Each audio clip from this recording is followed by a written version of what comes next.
Stellar Life Mission Log number 394. Emotions are contagious. We've proven emotions are contagious, but we're not even talking about that. That's not even in JAMA, the medical journal. So if I'm feeling hyperactive and I'm in your class and you're a student, and then all of a sudden you're hyperactive, we're both on ADHD meds. Like, we don't talk about the energy that we're affecting, or that somebody's depressed and it's affecting you. So these are conversations that do need to take place. But just like how I'm talking to you, we can't see any energy, but there's the frequencies pass through, and they, just like magnets, they either stick together or they repel, right? So you can do that with your brain. When you relax and you can channel, you can manipulate energy in order to feel better. Welcome to Stellar Life Podcast. Get inspired and live out loud. From love, freedom, and success to having it all. Here's your host, coach, speaker, and shining star, Orion. Hi, and welcome to Stellar Life Podcast. This is your host, Orion. Today I have with me Tara Taylor. She's known for her holistic approach, utilizing her mediumship to unravel complex health and life situations. Her clients include people with serious diagnoses, professional athletes, celebrities, doctors, and entrepreneurs. Her unique methodologies and protocols help to rapidly shift the energy of conscious and subconscious blocks and patterns that prevents people from being at their best, breaking through limiting beliefs and bringing happiness. In this extraordinary interview, we talked about healing, keeping your vibration high in stressful environments, energy vampires, connecting to your heart and your intuition, Tara's vision for the future of medicine, and more. And now, without further ado, on to the show. 2, 1, 0.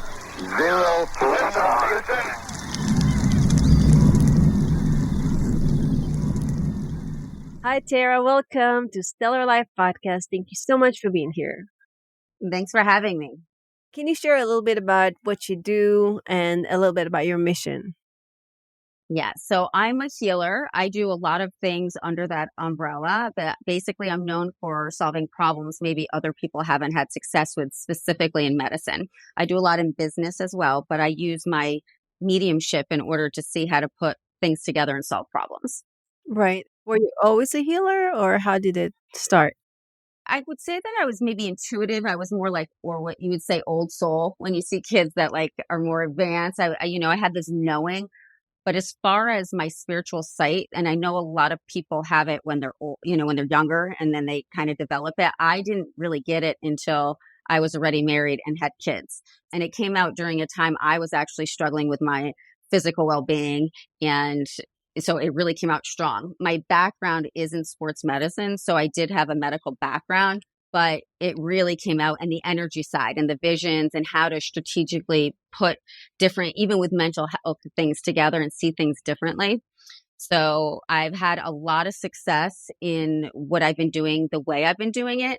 And a lot of the problems that come to me are they're avoidable. And so my goal is to be able to teach the medical industry how to do things a bit differently to have more success with their patients. Right. What was your environment's, your surroundings' reaction to you being a healer all of a sudden? Oh my gosh, that's a great question. Not great. Not great. I think when, it takes a lot for anyone to change, no matter what area or career you're in or how you're changing. People don't seem to embrace change all the time. So to definitely go from not being that spiritual, I was raised, Catholic and Jewish. So there was like no real practice that I had. And to go to that, I was married at the time. I'm divorced now. That wasn't really embraced. And was around a large community of moms, that stay-at-home moms, I think, that weren't, maybe they were great with their families, but maybe not so career driven and didn't really understand. Not that they're bad. Everyone wants to say someone's bad or they wouldn't no, they're just, people are on their own path, but it's certainly, I went on a very different. So I got a lot of questions of, are you sure? Or like, what are you talking about? Or if I said I wanted to do something, you would see their face where they're like, oh, well, that's nice. Like you get posed to, oh my God, that's fantastic. How can I help you? Or like, tell me about this, and embracing it. So yeah, it's been a very hard journey in recreating my world. Wow. Yeah, I just read something that said just because you fit in doesn't mean this is the right place for you. So true. It's so true. But it's scary, what does that look like when people don't know what they really are? I mean, I didn't know what all I knew was that what I Something happened, and all of a sudden, something happened, this light bulb went off, right? And all this and then all of a sudden everything made sense, but not with what I was living, not the life I was living, but not doing that anymore. So I had to take steps, and I'm really lucky. I found some amazing people in the process you need a team. So I had shamans and other healers who non-ego based, I'll say, because I feel like ego had a lot to do with how people teach you or how people react to you, and this judgment of what we're supposed to be or look like. And if you step outside that somehow it's not okay. So that really was amazing for me. yeah. I feel like my whole life I had some kind of a spiritual connection, but definitely after I had my son, something that came up, definitely my heightened senses all over. Like, even like I used to be extremely courageous. Now I'm way more sensitive and fearful. But also with the tapping into different dimensions, the work I do with people, the things that I see now, animal communication, lots of things like psychic visions, lots of things just start to come to me in a very strong way. And I understand what you're saying, where you're going through this transformation. No, maybe I was abducted by aliens in the middle of the night. I didn't know that. Just kidding. It's Anything like, could happen. I mean, yeah, like you go through this transformation, and now what? Like, how do you find your tribe? How do you find where you belong? Or if you're going to new environments, how can you represent yourself in a way where people accept you? well, first of all, with yours, when it started to happen, were you scared, or was it something that you were able to embrace or excited about? I was excited about it, because it didn't happen at once. It was gradual. It's over time. Now I'm at a place where I'm looking back and I can see how much happened, but it didn't happen at once. So it wasn't a very scary thing. It was overwhelming. I mean, I think that for me, mine came out a lot at once, and there was a lot of vision that was not pleasant that I really wanted to push away and not have a part of it. And in that process, going to another specialist, they told me, because I didn't really understand, people talk about energy, but what is it? And how does that work? And he's like, how we were all born with energy, but that I can channel a lot of energy, he said, but because I'm not choosing to use it, which is like meditation, readings, really tapping into your spirituality. He's like, it's combusting and it's slowly like killing you. It's like it's combustible. And that really made a lot of sense because I was going through so much medically and and I was doing the right things to do. So that's when I started tapping into the energy part. And I always embrace anything fearful. So whenever something comes fearful, I don't want something to ever dominate me. So it's like, if you can't swim, learn to swim. It's not like I avoid the water. So I just found people that were really good at the darker stuff that I was seeing and wrote books about it. And I would start to train with them because I wanted to not be scared of anything that came in my way. Wait, you've been seeing dark things? When it first came out, it was very, very dark. I was terrified. When it first started to come out, it was horrible. Yeah. Can you be more specific? What was it like?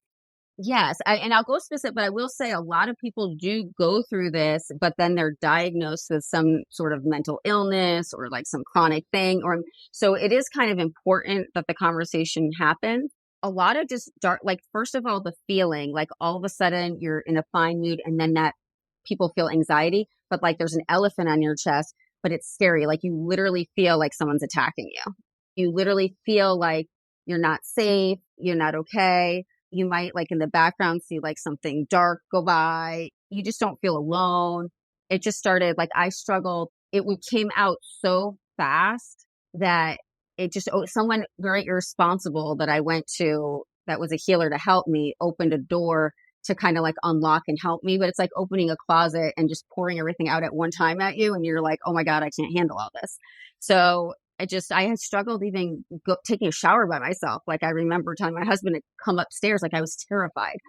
And as I peeled through these things and I met with shamans and they started to almost like a cleaning, like you get rid of dust or you clean up your cabinets, like where they started to pull away, which I realized that you think energy is nothing, but I realized it was like matter, that energy is matter, that it is changeable. You can morph it, you can transmute it. And that was a huge lesson for me and how to protect myself.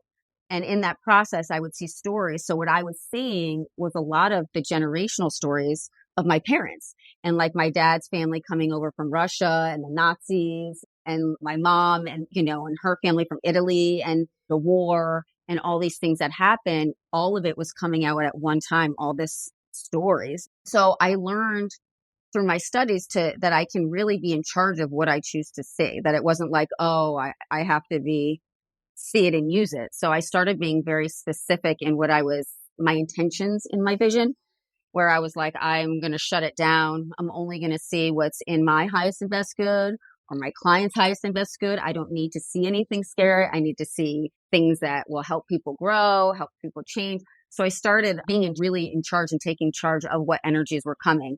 And that was a complete game changer. Everything in my life changed after that. Yes. Yes, and there is something about your field. We met at the Maverick event, and it was very, very sweet meeting you there. But also in our previous phone conversation, I felt very elated. Like I felt really good after talking to you. I don't know if it is what you said or being in your field. There is something about you that is by Thank itself, you. just by your beingness, is already healing. So it's nice that you walk your talk. Yeah, you know what? Thank you. Because there's a lot of people that don't. And if there is, I don't know why God's gifted me what they've gifted me because I wish I could take all the credit, but I'm listening and I'm taking it in. But a lot of things happen for people when they meet with me where people get better immediately or everything falls into place so I'm a channel to help people. So, which will happen after this call. So more things will happen for you. So I'm blessed to be able to be that channel. Right. What's the main project you're working on today? Ooh, the main project it's a bit daunting, but it's really taking people like myself and coming up with a program. We're training medical intuitives in order to be placed into different clinics, medical facilities, and running our own. Initially, I was going to do a telehealth to start off, but it looks like right now I'm looking for a clinic. So it looks like we're looking for a location to be able to educate. I'm very much interested in starting with doctors and nurses or anyone in the medical field. There's a lot of seers in the field that are not allowed to say they're seers or practice a certain way.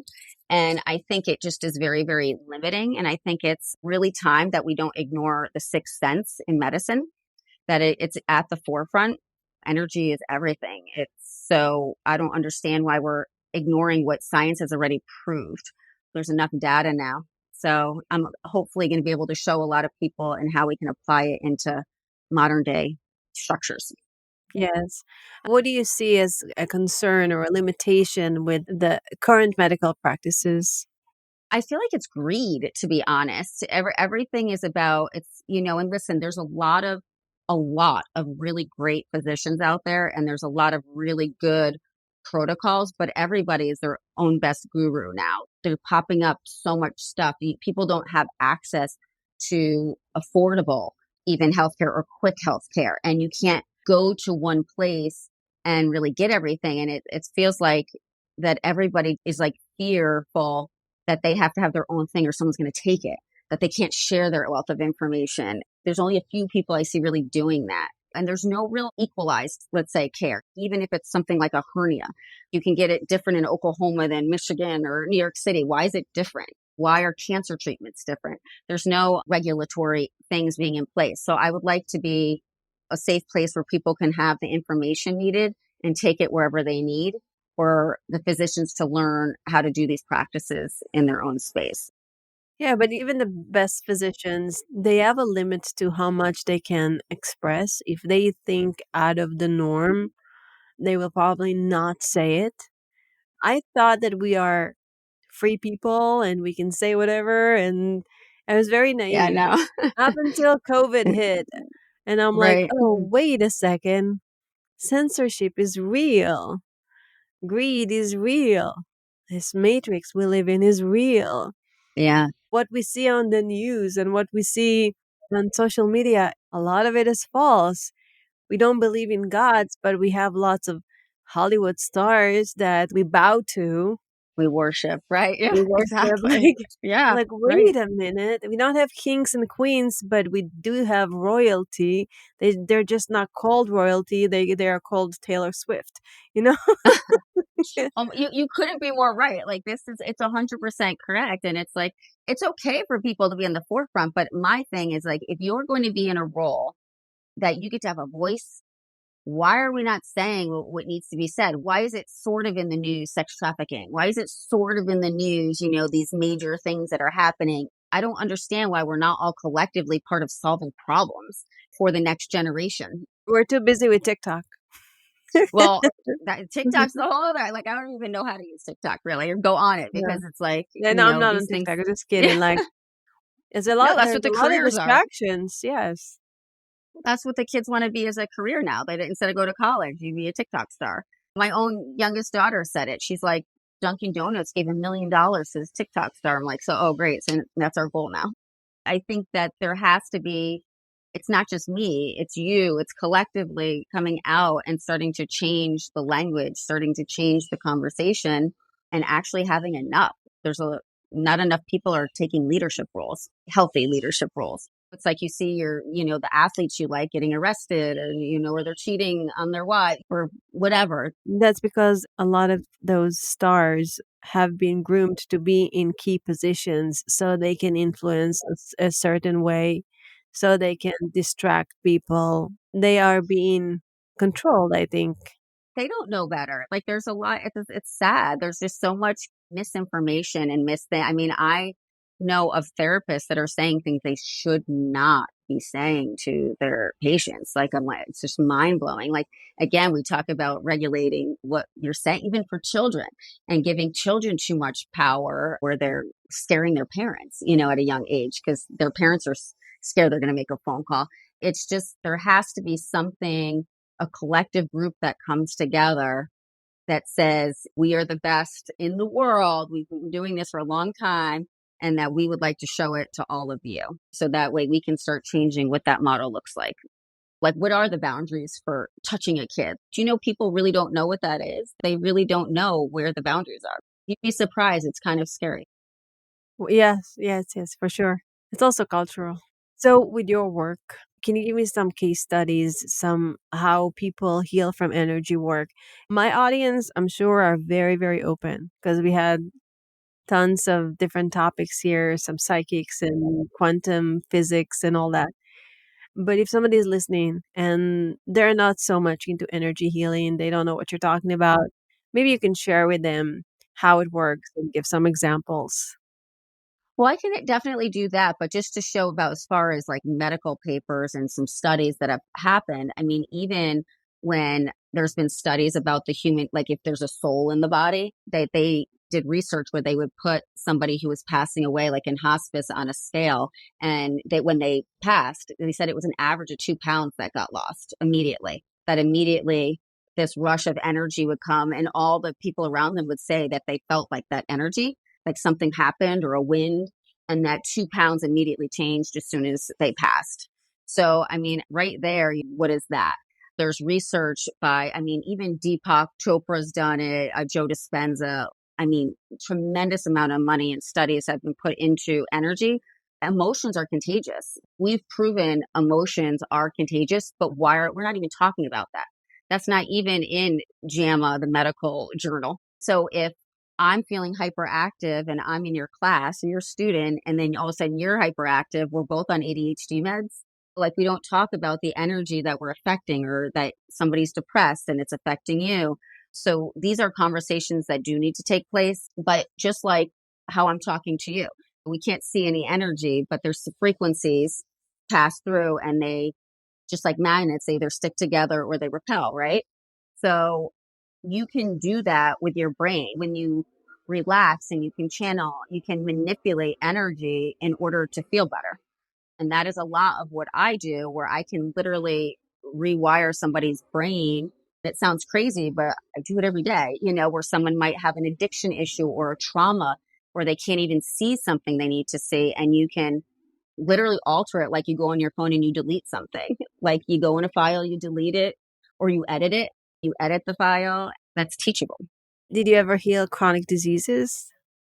All the time. I mean, FDA wise, you can't say it, but I can speak for me. Like they told me I had an early stage rare incurable blood cancer, and I was at a 5-star place. And when I cured myself, nobody wanted to know what I did, but it was incurable. It's like 5 markers goes to 4 to 3. And then all of a sudden or if I brought in Chinese herbs too, they'd be like, oh, just be careful of that stuff. Not like, oh my God, you feel so much better. You look better. Your blood work is better. Because they don't understand it. So yes, all the time I get the body I can either completely resolve an issue or I can make it substantially better, but it takes the patient to want to do the work. When you asked about energy, I think I've shared this with you before, but I see it like the body is like a dimming light switch, right? So like when you're at that top part where everything is like the brightest bulb and super bright, the frequencies in your body and what emits like in the space around you, what they call the aura, that's like love, light, like you're healthy, like things are going well, you have clarity. And anytime it's lower and you bring that switch down, that's either like you're physically ailing, you mentally aren't in a great space, or you're just exhausted, like people around you are kind of sponging energy off of you. And that's when the body actually creates disease. When you look at a cancer cell, like it needs to vibrate cells. So you need that energy. Forget chemo, but just by cranking up the energy source, you're already giving the cell its ability to heal itself and to start making more healthy cells that could dominate and eat up the other cells. Yeah. So, what are some ways to increase that energy? Well, first of all, mindset, I think I would put at the forefront that be very cautious of your thoughts. Being in the cup is half empty instead of half full is a huge issue. Start listening and repetitive things to rewire that. So YouTube has great affirmations or mantras, because that's the biggest thing I've seen is that the inner talk or how people see themselves is so negative that it doesn't make up for all the good things that they do, whether it's massages or vegan food or whatever, but their inner talk is actually destroying all of that. Mm-hmm. So I would say language, the energy around you. I love using frequencies off of YouTube because it's free as well for my patients, whether it's sound bowls or hertz. I sent you some. Hopefully you listened to some of that. Yeah, I did. I did. Awesome. And a high vibe food. So usually I would say that's more towards the raw, organic, vegetable, vegan type is the highest, but you can still be very conscious, bless your food, meditation. Those are the kind of things that will raise your vibration. And of course, energy work and finding a Reiki master or a healer if you don't understand how to do these things. Right. And talking about energy masters, I was getting some sort of Reiki from a energy master. And then I felt like he was taking energy more than giving energy. On the surface, it seems like it's amazing. And for a moment there, I felt elated. But then I would come back home and my sciatic pain would become stronger. And then I looked at the other people in the clinic and they looked a little lifeless.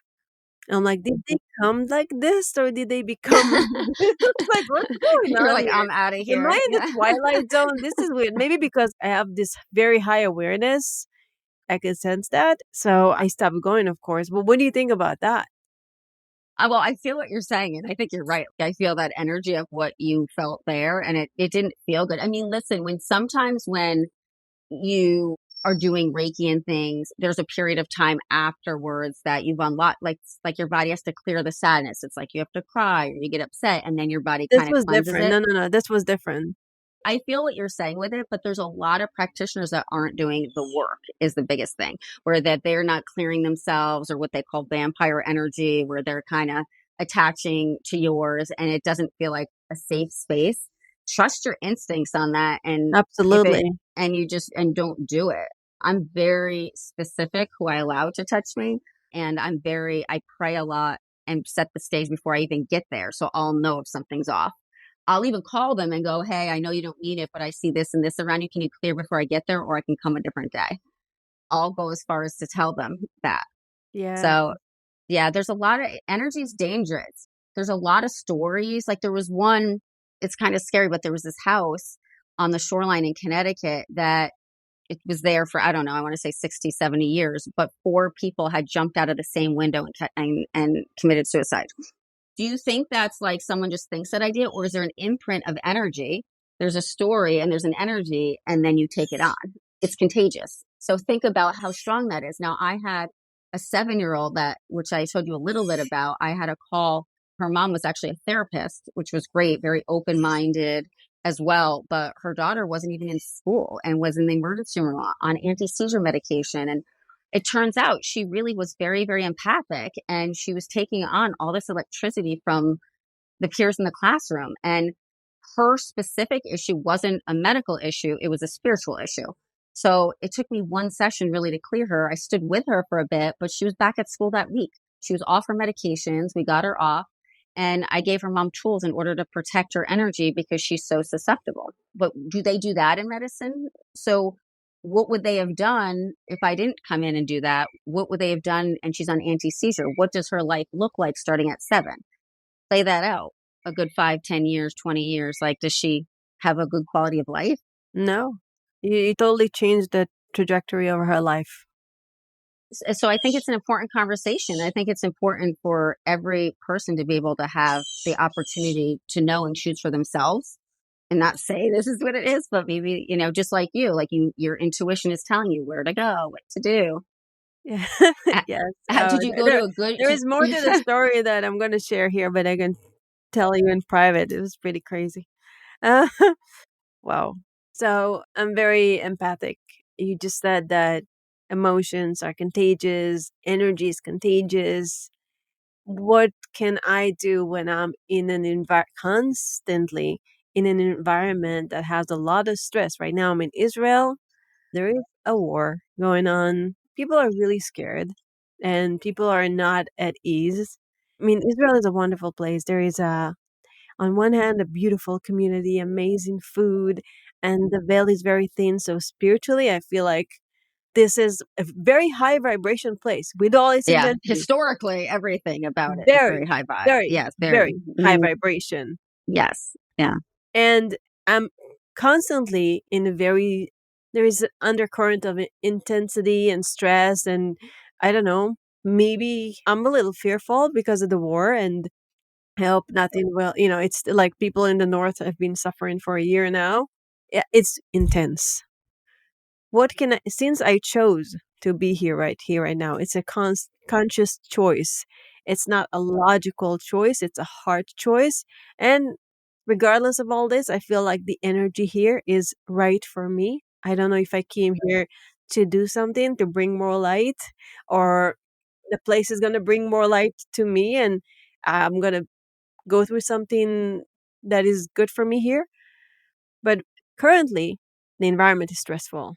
The emotions are heightened. My sister wanted to go to the north today, and my mom is like, don't go. And I told her, don't go. Like, Yeah. Hmm. rockets? That's not fire. It's not good. Yeah.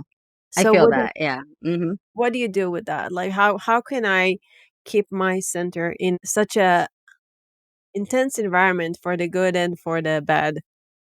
It's such a great question because there's so many people that really, you can't just change your environment. How do you survive in the environment, right? Especially as And a highly sensitive person. I'm super oh my sensitive. gosh. And I see that what you're saying. And I also see, like, I think you're so inquisitive about all these new practices in all the things you do, which is great. When you kind of collectively put them together, I think you'll understand more why you chose to be there as well and what you can offer. So that, how you can extend that, because that we're all really teachers. You learn it to extend it. What's the point then? But I think there's never been more of a time to be in touch with your intuitive side and listening to that gut instinct, which is what I said, the 6 senses, right? And in order to have the 6th sense to know, that's your knowing of saying, I'm not getting in the car. I'm not going to the north. I'm not, that's your gut, like saying, this is not just fear. I know something's off. And in order to hear that gut, you have to clear chaos. So the meditation practices are huge. To go with that, I think too much talking is done in a lot of the meditations. Like, I'm purely focused on light and just clear the head. The more you can clear the data in the head, and all the stuff around you, the more you can see clearly and you start to set intentions. I want my body to only know what's in the highest and best good. If there's anything that isn't, please stop me, make it forceful, or clear my subconscious of fear. I have conversations where I'm really inviting in what it is that I want so that it really happens. So I think that, first of all, what we just said about raising your vibe, listening to the frequencies even at night, protect your energy when you're sleeping, clear the debris around you, quiet the head, eat high vibe food, and check in with yourself and really start to play with it. If you go to the supermarket, start being like, oh, I'll get the first parking spot, or I know I'm going to see the next person, this friend is going to call me. Start playing with your intuition.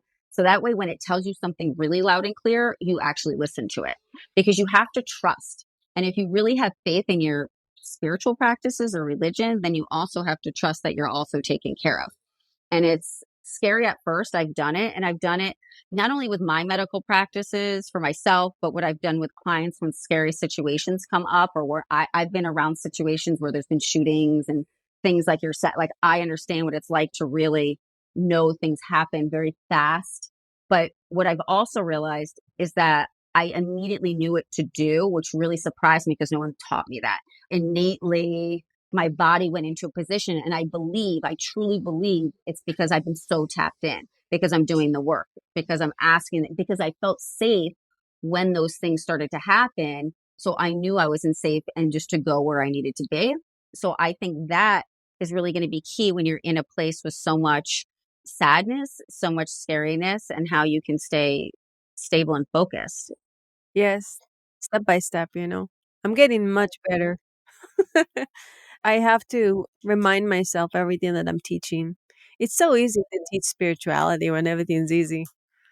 So easy. It's like, Exactly. let me tell you Yeah. exactly how to live your life. I know everything. Actually, Well, you I don't see you know. don't want to see some things too. I feel like sometimes your fear is blocking you, but you can ask your intuition, your spirit to say, like, detach from it. Say, can you show me, like a movie, like detach the emotion? Can you show me what I need to see? We need to know, but I don't need to feel that fear. You can literally ask, and it's like a wire you're unplugging. And because I feel like there's stuff for you to see that you're kind of like, nope, I'm going to go this way. And you're like, I don't want to do that. But it's actually going to be good for you because it's real conversation. It's going to be Yeah, something really real. right. Do you have any thoughts on how to make the best decisions? It's probably similar to what you just said. Yeah, I'd say not impulsive for sure. To sit back and wait on them, just like the decision you made to be in Israel, or I made a decision to come south and my kids are up north right now. You really sit in it. I think it's purpose. What is the purpose? What is the goal? When you have a career or missions that are bigger to help people, and that you really need to step into those things, I think you really need to sit with it and make sure that you're aligned and that you're being very thought provoked in that decision making, or ask somebody else that you really value. I have a few people that are my team that I'm always like, what am I missing? And they'll say, I'm like, and then all of a sudden it clicks. I'm like, I should have thought of that. So I feel like that's really the way. And when you trust yourself, you make better decisions because your stomach knows, your gut knows. That's how I know when I'm doing a cancer protocol. I mean, I just had it last week. I have a new 2-year-old cancer patient.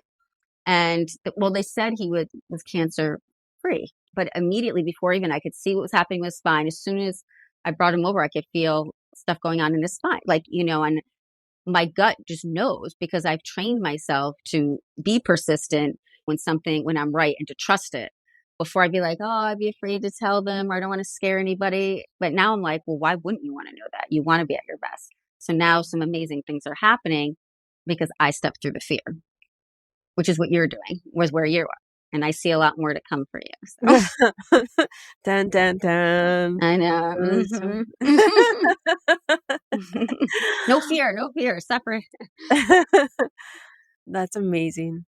What do you think about 5G or 6G or 7G or 8G? Energy isn't going anywhere, and we're upgrading our technology, right? So what I think is kind of crazy, and again, to go back to the whole medical stuff and all, if you've noticed, there's no more mental health and there's more anxiety ever than ever, is that all those frequencies that we're putting out, like the satellites that we're putting out, the earth is getting hot, like all these energies, where in between and are the link, like us as a conductor, are not that strong. Like the foods that we're being given, right? Think about it. Overtired or we're prescriptions. Like think about You're the talking about the conductor food is weak. pyramid where cornflakes is in like the top. Yeah. Like drink Kool-Aid, like sugar after. Yeah. Like what it's the most ridiculous. Again, they're all like Ponzi schemes. But when you ask about that, I think it's going to be good when certain things are elevated. I think what's bad is that there's, again, no regulatory things and we're not being educated on how the human body is actually being affected by all that because we're not channeling the energy very well. So the more spiritual and grounded you are, it's going to be better as those things increase. It's going to get serious for people. Right. What do you see your practice looking like in the next 5 years? Oof, that's tough. I see global. I see that there's facility everywhere. There's training facilities. And I see that there's a lot of access online. And I see me with, it's not really about me. I might be leading the message, but I see me with a lot of other really amazing people that then I get to step back and do books and do more specific protocols and actual lab work. And that I'm just so excited for the lab work, what I see with DNA and how I know to do things. And then I see these other amazing people taking that and extending more of the knowledge after I get to step back more. Nice. What do you do with DNA? I won't say too much, but some of the things that they think you can't do with DNA, you actually can do with DNA. So there are practices that I have to be able to get clinical trials and to be able to prove to have people access that type of information. So I have to be able to show that the work works in a lot of areas. The work that I'm bringing to the forefront is work that I've already proven. There's already data out there. Then I'm being very conscious of safety and responsibility of like what comes out. But there's even cancer stuff. There's a lot that is very, very simple and easy that is not being offered to the public. And we're not just talking vitamins and holistic stuff. There's just the way to see what cancer is. I'm just very cautious to your listeners and people wanting to do things on their own. I don't want to give practices, but I've seen too many people die very unnecessarily. Absolutely.